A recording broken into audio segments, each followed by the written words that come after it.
amanhecidos nessa cidade, que era a terra de José Américo Gomes Silveira.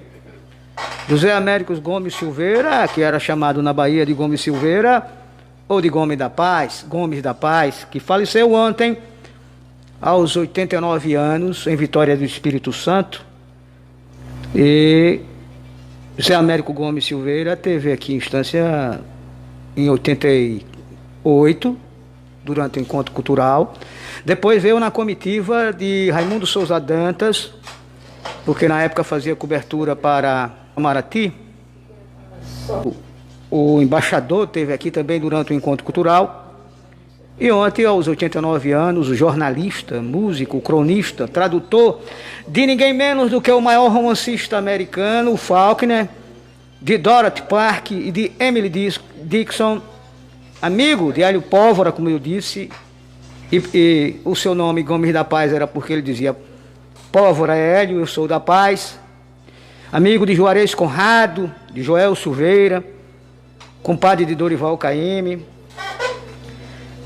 conterrâneo de uma geração que fez da imprensa brasileira uma das mais extraordinárias da América, e um homem que não fumava, não bebia, não tomava remédios laboratoriais, como ele dizia, mas sempre ele citava quando a última vez que eu encontrei, eu encontrei em Feira de Santana, ele dizia: eu gosto de um texto de Eduardo Galeano que diz assim: o medo ameaça. Se você ama, terá AIDS. Se você fuma, terá câncer. Se respira, terá poluição. Se bebe, sofrerá acidente. Se come, terá colesterol. Se fala, terá desemprego. Se caminha, terá violência. Se pensa, terá angústia. E se duvida, terá loucura. E se sente, terá solidão. Meu filho, para ter fôlego é preciso ter desalento. Para levantar tem que saber cair. Para ganhar tem que saber perder. Temos que saber que é assim a vida e que você cai e levanta muitas vezes. Alguns não caem e não levantam nunca mais. Geralmente os mais sensíveis, os mais fáceis de se machucar, as pessoas que mais dor sentem ao viver. As pessoas mais sensíveis são as mais vulneráveis. E ele dizia: em contrapartida, esses filhos da puta do poder que se dedicam a atormentar a humanidade vivem vidas longuíssimas, não morrem nunca, porque não têm glândula, que é bem rara e que na verdade se chama consciência. É o que nos atormenta pelas noites.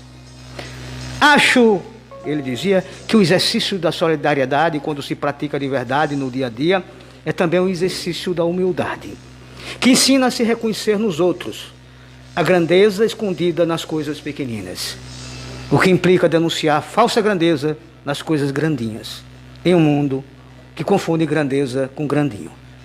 Gomes da Paz, descanse em paz, e na visita a Hélio Pólvora pode ter certeza, daí não sairá incêndio a não ser inteligência cultural e de esquecimento da sua terra. E senhores, essa semana nós recebemos do jornalista, jurista e escritor Paulo Lima Noronha, que não é estanciano, mas é filho do estanciano Arnaldo Barreto Noronha, que foi desembargador em Minas Gerais, o livro Crimes na Seara Literária Brasileira. Nando Henrique era presidente, e que destaca Zé de Dome, Gênero Augusto, que é filho de João Esteves da Silveira, e segundo Mário Cabral, é estanciano, apenas se registrou em Aracaju. O pintor Ailton Lima, Heraldo Lima, Clévio Oliveira, Noda Nóbrega Cachico, que é um artista também aqui de Estância, que fez sucesso na Bahia, Gessé Lima e Leonardo Alencar. Nesse livro, Crimes na Seara Literária Brasileira, Paulo destrincha 2 crimes de 2 sergipanos, entre outros, que foram emblemáticos na história recente, no século XX, nesse país. Primeiro, o crime de Gilberto Amado, então deputado federal por Sergipe, contra o jornalista Aníbal Teófilo, na sede do Jornal do Comércio, em 19 de junho de 1915. Né? Ele dá uma série de versões e, por incrível que pareça, ele, dentro do livro, eu já li essa parte, que ele disse que Gilberto Amado criou uma versão na polícia e nos seus livros, ao longo do tempo, em 3 livros diferentes, ele cria 3 versões diferentes, mas há que se dizer que Gilberto Amado foi absolvido nos 2 júris a qual se submeteu. E o outro crime é de João Pereira Barreto, intelectual sergipano da mais alta monta, poeta, que matou a esposa em dezembro de 1902 na chamada tragédia de Itacaraí. Então, um grande abraço aí para Paulo Lima, Noronha, né? Que é esse baiano, né? Filho de Estanciano. Mas, meus amigos e minhas amigas, em setembro de 1994, nos estúdios de televisão da Rede Globo, isso eu já comentei aqui, só para lembrar e atiçar a memória, o ministro da Fazenda, Rubens Recupero, estava esperando que se ajustasse as luzes e os microfones para dar uma entrevista. Entre mentes, conversa, bem à vontade com jornalistas, falando em confiança, o ministro confessou que só divulgava os dados econômicos favoráveis do governo quando queria. Os contra não divulgava de maneira nenhuma. E falando em confiança, disse assim: eu não tenho escrúpulos.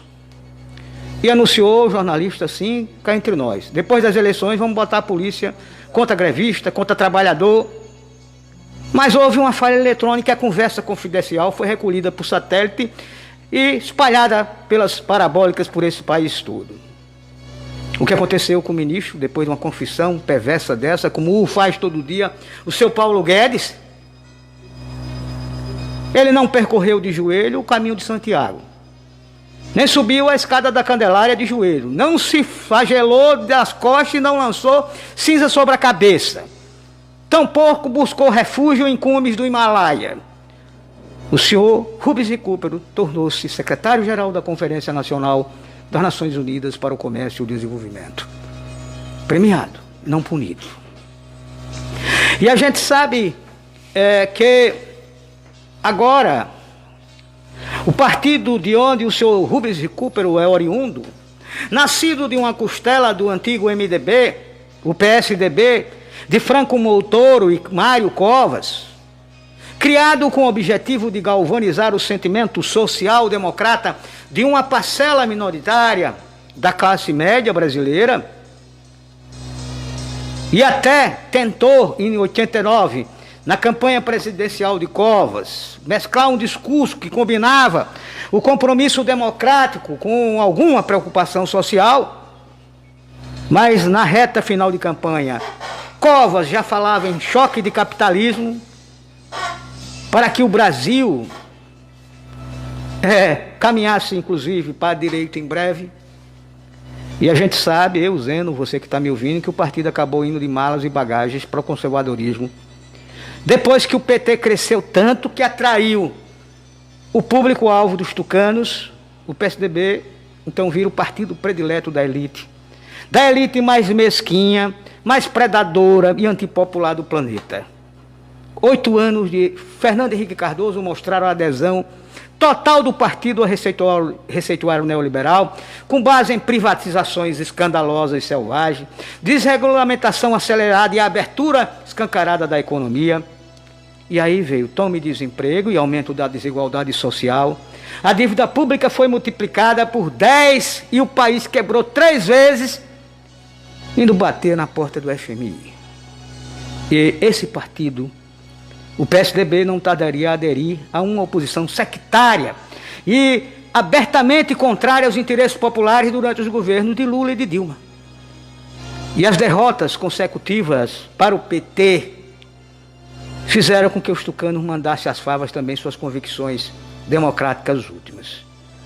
E logo passariam a atuar na linha de frente de quê? Do golpe contra Dilma Rousseff e apoiar a caçada e a prisão ilegal de Lula. E hoje, pendurado na brocha de São Paulo, que é onde sobrevive, estado que inclusive governa há mais de 20 anos, há quase 20 anos, não mais não, já que se tornou insignificante no cenário nacional, o PSDB, que, diga-se de passagem, obteve apenas 5% dos votos nas últimas eleições presidenciais, se imola a céu aberto. E a Rede Globo não vê isso, pelo contrário. mesmo flertando com o Moro, tenta todos os dias vender um novo PSDB que não existe. Porque nem uma miserável prévia com 3 candidatos, coisa que qualquer empresa modesta de tecnologia, de informação é capaz de dar conta, o PSDB conseguiu realizar. Diz que vai retomar hoje, dizendo que desconfia que não. E a mídia amiga dos tucanos passa pano, tratando um mega vexame, o verdadeiro funeral do partido, como a coisa mais natural do mundo. Porque a Globo e suas irmãs siamesas seguem dando espaço generoso às prévias tucanas, como eu disse, absolutamente desproporcionais à relevância do atual partido. E quem sabe tudo isso para ver um candidato obter, segundo as pesquisas, entre 5% a 6% dos votos nacionais. Né? Enquanto isso, essa semana, Marcos Coimbra nos alertava para uma coisa que Zeno tem colocado aqui, de forma contundente, sobre interrogações que nós não nos fazemos sinceramente e intimamente com verdade. Porque Coimbra pergunta assim: que palavra você usaria para se referir às pessoas que não acreditam que a economia brasileira vai mal e a pobreza aumentou? Que acham que não passamos por uma pandemia? Que não admitem que as mulheres são tratadas desigualmente no Brasil? Que não enxerga o crescimento do preconceito racial e outras coisas mais? Qual é a hipótese que você atiraria sobre essas pessoas? Dizer que elas são lunáticas? Dizer que são limitadas e que não conseguem entender o óbvio?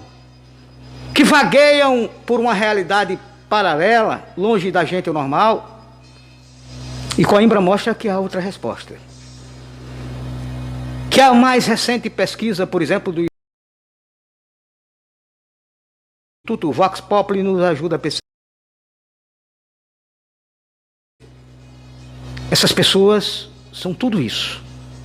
E quase sempre mais uma coisa, são todas bolsonaristas. Muitas fazem parte de seu núcleo duro, admiradoras, entusiasmadas do capitão, dispostas a defendê-lo, não é só com unhas, com dentes e com outras coisas mais. Em reciprocidade, são as principais interlocutoras do discurso e as que o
que eram exageradas, e 5% que eram mentira. Ou seja, no Brasil, 23% da população acredita que não é verdade, que existe inflação nos preços desses produtos que compram mais caro todo dia, que não é tão elevada assim como se diz na imprensa ou nos quadrantes técnicos.